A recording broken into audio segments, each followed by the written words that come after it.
Hi there, my name is Andrew Macken and welcome to this week's edition of Video Insight. Now, this week I'm going to talk about our three relatively new global funds, and I'm going to try to clear up some confusion that some of you might have with respect to the differences between each of the three funds. So the three funds are the Montgomery Global Fund, the Montaka Global Fund, and the Montaka Global Access Fund. Now, I appreciate they all start with the word Mont, and so it's a little bit confusing to figure out which one is which. But let me just start with the Montgomery Global Fund. Now, this is a very straightforward fund, very similar to the existing funds that we have in the domestic market. And basically, this fund will buy 15 to 30 stocks of very high quality global businesses. And in addition to that, will hold a level of cash which helps to protect the downside when equity markets fall. Naturally, when equity markets fall, the cash component doesn't move, and therefore that limits the decrease in the return of the portfolio in that environment. And that's certainly been helpful in the first few weeks of January as global equity markets have fallen quite considerably.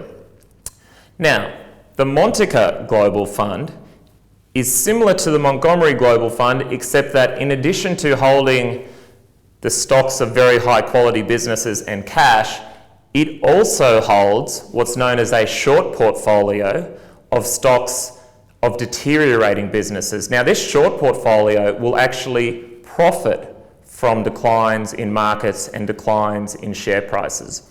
So the best way to think about Montaka is the Montgomery Global Fund, but instead of just holding cash to protect the downside, we take it one step further and hold a short portfolio, and that short portfolio acts like insurance. So it's like an insurance policy that pays you when the market falls. So it serves to protect the downside even better than the Montgomery Global Fund.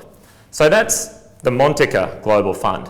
Now, the third fund is called the Montaka Global Access Fund, and all this fund does is buy units in the Montaka Global Fund. So in a sense, these two funds that start with the word Montaka are exactly the same.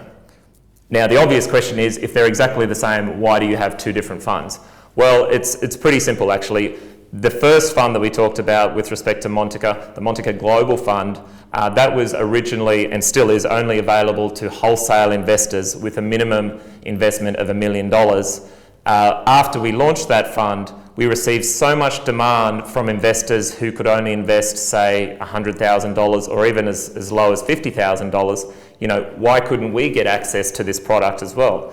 And there is no reason why you shouldn't be able to get access to that product.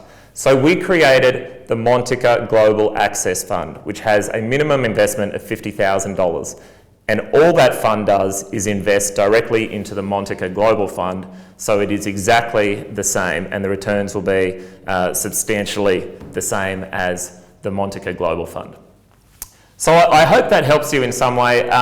Please feel free to give us a call or reach out if you have any further questions.